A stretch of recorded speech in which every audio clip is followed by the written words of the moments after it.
이번 주 본격적인 이야기 영수회담 제의 얘기부터 가죠. 윤석열 대통령이 이재명 대표에게 직접 전화를 해서 영수회담을 제안했다는데요. 갑자기 이렇게 분위기가 바뀌는 거 어떻게들 보셨어요? 제가 먼저 말씀을 좀 드리면 그날의 일련의 시간을 좀 봤어요. 그러니까 그날이 4.19 기념식이 있었던 날이었고 당시에 오전 8시에 아주 일찍 야당 대표들을 피해서 참배를 했죠, 대통령이요. 그리고 나서 아마 오전 한 9시에서 10시께 갤럽 조사가 나왔어요. 10시께 나왔죠. 그러니까 갤럽 조사가 나왔고요. 그리고 나서 이제 점심이 지나서 오후 3시 반에 그쪽 대통령실과 당대표실에서 연락이 돼서 이제 통화가 된 것인데 그리고 나서 4시에 이제 언론 보도가 됐단 말입니다. 그러면 그 과정 속에서 뭐가 있었을까라는 측면에선 오전까지는 별로 야당들하고 만날 생각 없었던 것 같아요. 좀 더 강대강으로 가자. 그러면 여론조사 저는 결과를 여론조사의 추이가 상당히 컸고 그 여론조사의 추이가 단순 수치가 아니라 PK, TK에서 완전히 무너지는 걸 보고 더 이상 이게 버틸 장고가 없구나. 라는 어떤 위기의식들이 어떤 결정의 어떤 전환이 가져오지 않았냐. 저는 그렇게 좀 자, 판단이 그러면 됩니다. 잠시 그 여론조사 소개를 좀 드릴게요. 한국갤럽이 지난 16일부터 18일에 무선전화 면접조사로 진행을 한 여론조사고요. 윤석열 대통령 직무수행평가에서 긍정평가가 직전 조사보다 11%포인트 하락했는데 수치가 23%예요. 이거는 이제 취임 이후 최저치라고 하거든요. 그렇죠. 그런데 부정평가는 10%포인트 상승한 68%. 네. 자세한 사항은 중앙선거 여론조사심의위원회 홈페이지 참조하시면 되고요. 다른 분들도 그럼 비슷한 분석이세요? 이 여론조사에 영향을 받았다. 그래서 전화를 했다. 두 가지입니다. 하나는 드디어 대통령께서 장성철의 말을 듣기 시작을 했습니다. 제가 2년 전부터 끊임없이 2년 야당 만에? 대표 만나셔야 된다. 대화 타협 조정이 정치의 본질이다. 만나시라. 계속 그랬잖아요. 저도 했는데. 제가 저 먼저 했어요. 형이 먼저 했고. 네. 그래서 제 말을 듣기 시작했구나라는 생각이고 대통령실에 알아보니까 서영주 부대변인 말씀하신 것처럼 갤럽 여론조사에 대단히 충격을 받으셨고 화들짝 놀랐다 이런 표현까지 쓰더라고요. 갤럽에서 8개 지역을 나눠서 여론조사를 하는데 전 지역에서 부정평가가 높아요. 그리고 대구 경북 같은 경우에 부정평가가 54, 긍정평가 35예요. 부울경 부정평가 61이에요. 긍정평가 28입니다. 중도층 부정평가 71이에요. 국민의힘 지지층에서도 부정평가가 29예요. 이거는 도대체 국정 운영을 하기가 어려울 정도로 지역의 민심 위반이 심하다. 그렇기 때문에 이러한 민심을 좀 회복하기 위해서 야당 대표를 만나서 일단 대화의 물꼬를 트는 것이 중요하다라고 판단한 것 같습니다. 근데 그렇게 지지율 보고 즉흥적으로 결정하셨다고요? 얘기했잖아요. 장성철의 말을 계속 이제 듣고 들었기 있다가 때문에. 지지율로 결정적으로 이거는 만나야 되겠다 생각하신 거죠. 자, 그러면 그 이제 PK나 이런 이제 우호적인 수치가 나와야 할 지역들에서도 낮은 수치가 나온 거는 아무래도 뭐 대통령 담화가 좀 영향이 있었을까요? 근데 이제 선거에서 참패하고 나면은 이제 참패한 쪽에 지지층들은 이제 전화 받기도 싫고 응답하기도 싫고 그래가지고 응답률이 좀 떨어지는 부분도 있어요. 그리고 대통령께서 잘못했다고 생각을 하시니까 국민들이 이렇게 총선에서 심판 내린 부분이 있잖아요. 그분들에 대한 조금 많이 반영된 부분인데 좀 회복은 되겠지만 이거는 상당히 위험스러운 수치다라고 판단한 것 같습니다. 진수희 전 장관께서도 좀 이거는 즉흥적으로 이 여론조사 결과 때문에 전화를 거셨다 이렇게 분석하세요? 아니면 뭐 다른 그 타임라인을 전략적인 보면 게 있을까요? 그래요. 아까 그 서영주 부대변인 그 지적처럼 근데 사실은 우리 대통령께서 후보 시절에 선수는 전광판을 보지 않는다 이렇게 말씀을 하셨는데 핸드폰을 보나 보죠. 근데 이제 그런 말씀을 하시는 분일수록 더 굉장히 민감하신 것 같더라고요. 이렇게 쭉 보면. 그러니까 이제 이 갤럽 조사 이전에도 이틀 전인가 NBS 조사 결과도 비슷한 트렌드였거든요. 근데 NBS는 보통 보면 역대 그 NBS 여론조사에서는 꽤 그 대통령 긍정평가나 이런 게 좀 다른 조사에 비해서 조금 그렇죠. 높게 나오던 조사였음에도 불구하고 이 갤럽 조사랑 대동소이한 수준이었죠. 그러니까 그때부터 조금 쌓이긴 하셨던 것 같아요. 이거 안 되겠구나 싶은 생각이. 그래서 이제 어제 드디어 전화를 하셨는데 저는 평소에 어떻게 생각을 하냐면 이 윤 대통령이 왜 뚝심, 뭐 소신 이런 거가 높은 또 평가를 받아가지고 이제 대통령 자리까지 오신 것 같은데 근데 뚝심이나 소신이라는 게 사실은 제가 보면 한 장 차이예요. 그게 뚝심이 고집불통으로 되는 거, 그다음에 소신이 독선으로 되는 거는 종이 한 장 차이가 한 끗 차이인 것 같아요. 그래서 저는 늘 답답했던 게 생각을 많이 바꿀 필요도 없이 조금만 바꾸면 많은 게 달라질 수가 있거든요. 예컨대 어제 같은 경우 이재명 대표한테 전화 한 통 딱 하는 순간 많은 부분들이 저절로 이게 녹아내릴 수가 있으면서 대통령 입장에서도 이렇게 하면 되네? 많은 게 달라지네? 벌써 여론이 좀 다르게 움직이네? 이런 걸 경험하게 되면 저는 제가 이제 기대 섞인 전망을 하는 건지는 모르지만 앞으로 이런 쪽으로 많이 움직이실 수 있지 않을까. 내가 조금 이렇게 달라졌는데 많은 것이 달라지네 하는 걸 경험을 하면 이번에 영수회담이 좀 잘 진행이 되면 그로 인해서 긍정적인 변화를 좀 기대해 볼 수 있을 있지 것이다. 않을까 이렇게 싶은데 이제 과연 이재명 대표께서 그 영수회담을 굉장히 대통령한테 플러스가 되는 방향으로 끌고 가실지 그건 잘 모르겠습니다. 알겠습니다. 네. 조금 전에 말씀하신 여론조사는요. 엠브레인 퍼블릭, K스탯 리서치, 코리아 리서치, 한국 리서치가 지난 15일부터 17일에 전화 면접 방식으로 실시한 전국 지표 조사 MBS 조사고요. 긍정 평가가 직전 조사보다 11%포인트 떨어진 27%, 부정 평가는 9%포인트 오른 64%가 나왔습니다. 아니, 저희 김준영 당선인께서는 조국 대표한테 전화를 안 건 건 좀 서운하게 보시진 않았어요? 그 전에 저도 약간 제 의견을 말하면 대통령의 예. 변화, 뭐 저는 해야 된다고 생각하고 바람직하다고 생각하는데 제가 어디를 주목하냐. 장성철 소장님이 바깥에만 있는 게 아니다. 내부에 누군가 장성철 소장이 있다. 무슨 말씀이냐면 그 미흡하다, 부족하다 다 얘기하고 나서 나중에 뭐라고 나왔냐면 사과는 나중에 했다고 하잖아요. 비공개로. 그러니까 이 사태를 정말로 저는 내부에 어떤 분이 쉴드를 친 거라고 생각하거든요. 대통령이 본 회견에서도 얘기하지, 본 모두 발언에서도 얘기하지 않은 걸 뒤에 얘기했다는 거는 분명히 그 부분에 대한 심각성을 얘기를 했고, 그래서 그게 왜 중요하냐면, 그리고 이렇게 얘기했단 말이에요. 한번 그냥 아주 가볍게 만나고 자주 만나자 그랬기 때문에 저는 오히려 그렇게 기대가 가지 않아요. 그냥 때우고 대통령 자신이 크게 변했다고 생각하지 않고 거기에서 유리한 쪽으로 이제 더 만났으니까 됐다라고 할 가능성이 저는 많아 보이고요. 그래서 그게 질문하신 조국 대표와는 안 만날 수도 있다고 저는 생각을 하고요. 섭섭한가?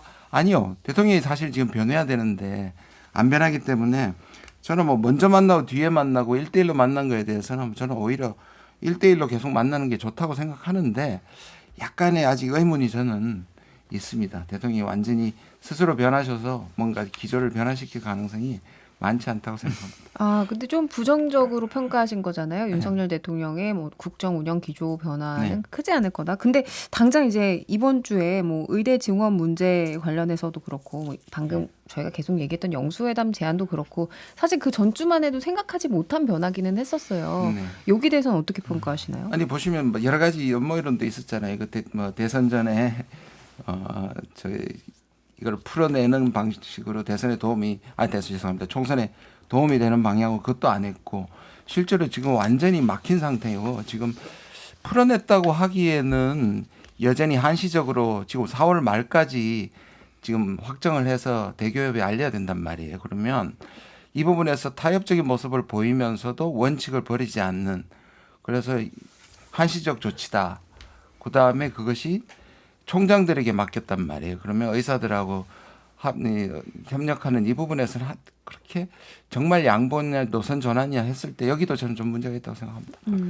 근데 저는 이제 윤석열 대통령이 어떤 과정이든 어떤 뭐 심적 변화든 간에 결과적으로는 매우 늦었지만 잘한 일이다. 그러니까 아까 진정한 그도 얘기했지만 작은 어떤 선택 자체가 많은 걸 변화시킬 수 있는 거를 느끼는 기회가 됐으면 좋겠어요. 그러니까 지난 2년 동안 야당 대표가 그렇게 만나자고 했을 때 외면했고요. 솔직히 지난 2년에 대해서 이번 총선의 민심은 솔직히 대통령께서 완전히 바뀌라라고 요구하는 거였거든요. 근데 총선 이후에 대통령의 태도는 어땠습니까? 그런 바뀔 조짐이 안 보였었어요. 그런데 거의 한 일주일이 지나서 야당 대표한테 오후 3시 반에 갑자기 전화를 했다. 라는 것은 여러 가지 요인이 있겠지만 그래도 이제는 야당과 얘기를 하겠다는 측면에서는 국민들이 일단은 좀 답답하고 힘든 것들이 조금 사라질 수 있다라는 것인데 저는 윤석열 대통령을 저는 지난 2년을 민심의 도피자라고 저는 늘 규정하고 살았습니다. 민심에서 도망 다녀요. 그리고 이제 본인이 늘 가지고 있던 장고 30%대의 어떤 영남 쪽과 보수층의 지지를 정말 철석같이 믿고 그냥 밀어붙였던 것인데 그 장고가 바닥나기 시작하니까 이제 방법이 없는 것이죠. 좀 냉정하게 얘기하면은 이제는 뭐 쓸 돈도 쓸 카드도 더 이상 도망갈 곳도 없기 때문에 야당과의 협치를 통해서 본인의 어떤 물고 나머지의 어떤 뭐 생존까지는 아니더라도 국정에 대한 동력을 얻을 수밖에 없는 상황이다라고 좀 평가하고 싶습니다. 어쨌든 영수회담 제안에 대해서는 긍정적인 평가를 내리시는 것 같은데, 근데 국무회의 모두 발언에서도 국정 운영의 방향은 옳았다고 이야기했잖아요. 그러니까 대화를 하더라도 이 스탠스로 계속 가면 대화가 풀리겠냐, 이 지적을 방금 전에 이제 김준영 당선인께서 해주신 거예요. 여기에 대해서 우리 여당 패널은 어떻게 좀 보세요? 그러니까 대화를 하면서 고집을 계속 유지를 하실지, 아니면 정말로 전향적으로 변화를 하실지. 그거는 저도 참 예측을 못 하겠습니다.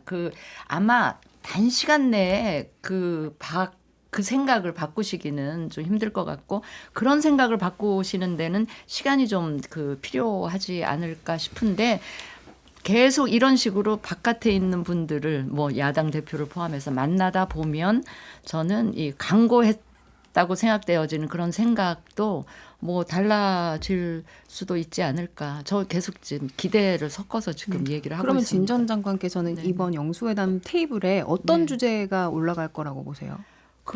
영수회담 테이블에 올라오는 주제는 아마 이재명 대표가 잔뜩 한 보따리 그래요? 갖고 이재명 오시지 대표가 않을까. 25만 원 지급 관련한 당연히 갖고 오실 거고, 그거는 아마 대통령께서 그 자리에서 기다 아니다 얘기를 하실 수는 없겠지만, 정부로서는 정부의 이 재정 운영 기조나 이런 걸로 보면 받기는 대단히 어려워 보입니다. 지금 대통령실은 아마 이럴 거예요. 지금 이재명 대표가 뭘 요구할 것인지에 대한 예상 질문지를 다 뽑아가지고 대통령은 어떠한 입장을 내세워야 되는지에 대해서 각계각층의 조언을 지금 상당히 많이 구하고 있다라고 좀 말씀드리고 싶고, 저는 바뀔 조짐이 좀 있어 보인다. 그러니까 바뀌지 않을 거면은요, 그러한 조언이라든지 아니면 그러한 의견을 구하지 않을 건데, 어떻게 하면은 뭐 이재명 대표와 좀 회담에 성과를 낼 수가 있을까, 그런 접점을 좀 찾아가려고 하는 노력들의 모습이 좀 보이더라고요.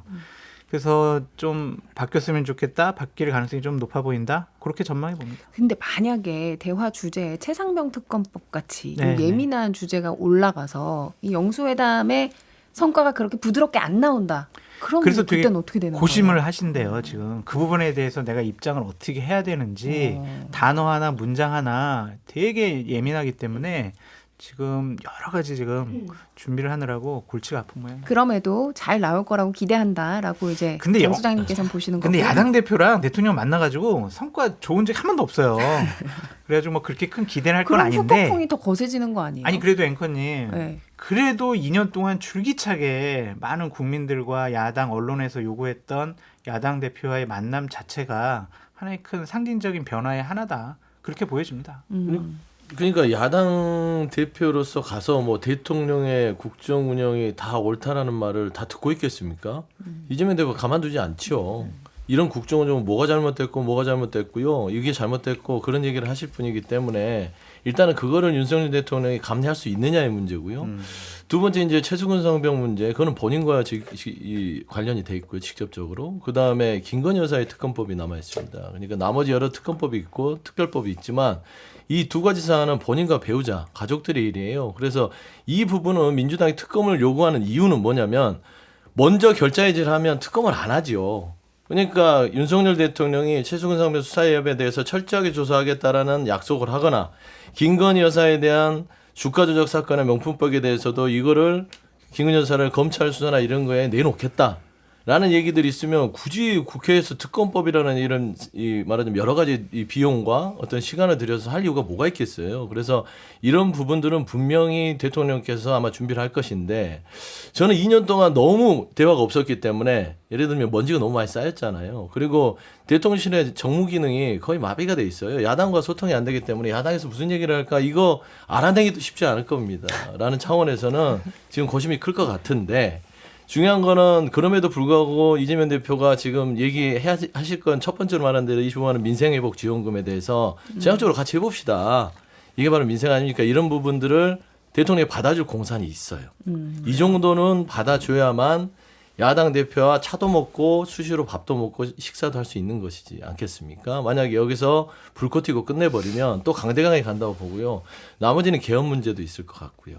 그러니까 개헌 부분에 대해서 얘기를 할 것이고 나머지는 이재명 대표 성격상 이채양명주 우리가 그 총선 때 얘기했던 이태원, 최수근 상병, 양평고속도로, 김건희 여사 이 5가지는 반드시 얘기하고 올 거기 때문에 그거를 윤석열 대통령이 정말 본인의 성정을 완전히 바꿔서 좀 받아들일 수 있느냐 이게 좀 관전 포인트 같습니다. 김준호 당선인께서는 제가 잘 아는 외교에서 네. 협상에서 두 가지 얘기가 나와요. 제일 많이 하는 얘기가 우리는 기탄 없이 모든 안전에 대해서 얘기했다. 이 말은 전혀 동의하지 않았다고요.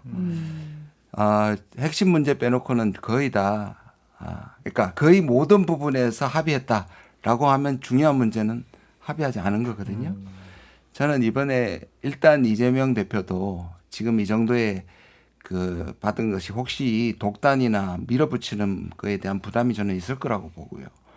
그다음에 두 분 다 그다음에 아까 말씀드린 것처럼 처음에는 그냥 가볍게 만나자는 식으로 대통령이 얘기했다고 비서실에서 전했거든요. 예. 그렇게 보면 이번은 상견례 이상으로 그냥 듣는 자리가 오히려 되지 않을까. 자세한 뭐 예, 이런 강론으로 오히려 못 들어갈 대통령이 것이다. 묵묵히 듣고 다 잘 들었다고 얘기하는 수준에서 끝나지 않을까 생각합니다. 자, 좀 이 영수회담 전망들을 이제 들어봤는데 강경 보수층의 목소리는 아주 비판적이에요. 네.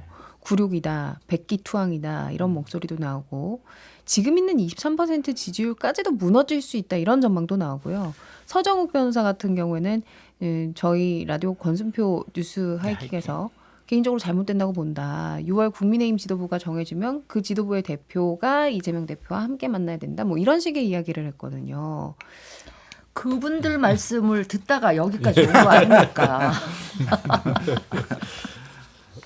아유 이거 지금 이게 너무 정확하게, 너무 동의를 예. 하시는 거예요. 아무도 천천히 말을 안 하셨어요. 붙이시네요. 예, 저희 예. 아. 맞습니다. 정확한 진단이죠. 그러면은 그분들 말씀은 귀 기울여 듣는 건 그냥 별로 좋지 않다 한기로는 이렇게. 들으시고 네. 좀 이렇게 생각은 많이 안 하시는 게 좋겠고요. 저는 이제 이재명 대표께서 계속 영수회담 하자고 하다가 이렇게 지금 성사가 된 거 아닙니까? 이렇게 된 이상 저는 이제 부담은 오히려 이재명 대표가 더 많이 느끼실 수도 있어요. 그러니까 과거의 예를 보면 이제 청와대 가서 만나고 나오면서 야당 대표가 너무 좀 이렇게 화기애애한 분위기에서 만났다 이러고 나오면 오히려 이재명 대표로서는 그때부터 굉장히 비판을 받을 소지가 있거든요. 지지층이나 이런 분들한테. 뭐 대통령 입장에서 아까 우리 그 김준영 당선인께서 이제 뭐 알았다, 잘 들었다, 참고하겠다 이렇게 하는 걸로 끝날 수가 있으니까 뭐 그렇게 부담은 없을 수도 있는데 그래서 아마 이재명 대표가 가서 이야기하는 스탠스랑 나와서 어떻게 전달